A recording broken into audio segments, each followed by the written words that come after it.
As the dust settles after Iran's massive retaliatory attack against Israel, you'd be forgiven for thinking it was Iran who fired first.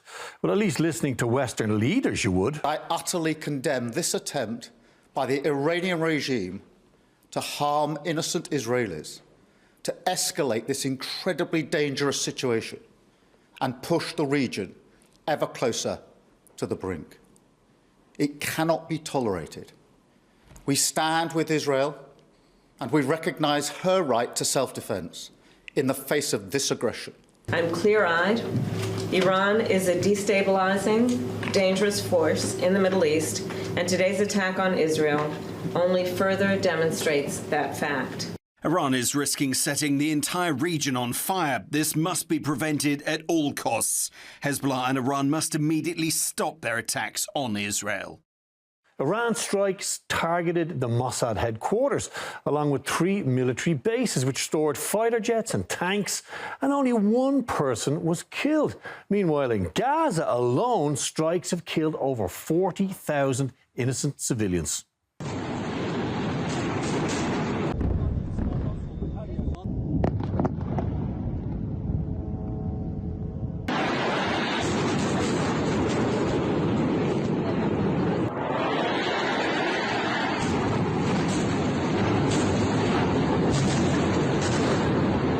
As President Biden emphasized following yesterday's attack, the United States is fully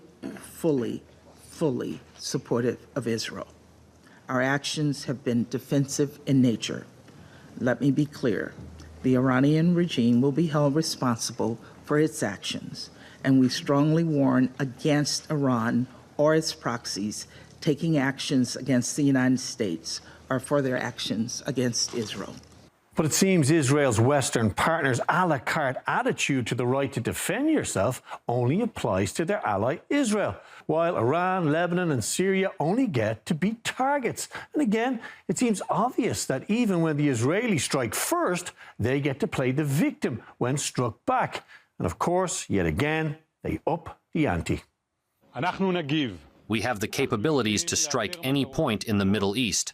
Those of our enemies who have not yet understood this will soon understand it. We will respond. We know how to locate important targets. We know how to strike with precision and power. And despite the obvious fact that it's Israel's apocalyptic assault on Gaza that sparked this latest period of conflict, it's now Israel that's warning us that nowhere in the Middle East is safe. Maybe even the Emir of Qatar and the Egyptians are somehow to blame too. After all, it seems anyone daring to point out the facts is playing a dangerous game right now, especially if you're in range of Israelis' bombs. The recent escalation in the past days in Lebanon is what we warned about since the beginning of the Israeli aggression, and it is increasing, and the state of Qatar has worked intensively to reach a ceasefire and contain the conflict, but developments are accelerating. De-escalation means that the occupation army stops its unjust war on our brothers in Gaza and the West Bank and its aggression on Lebanon.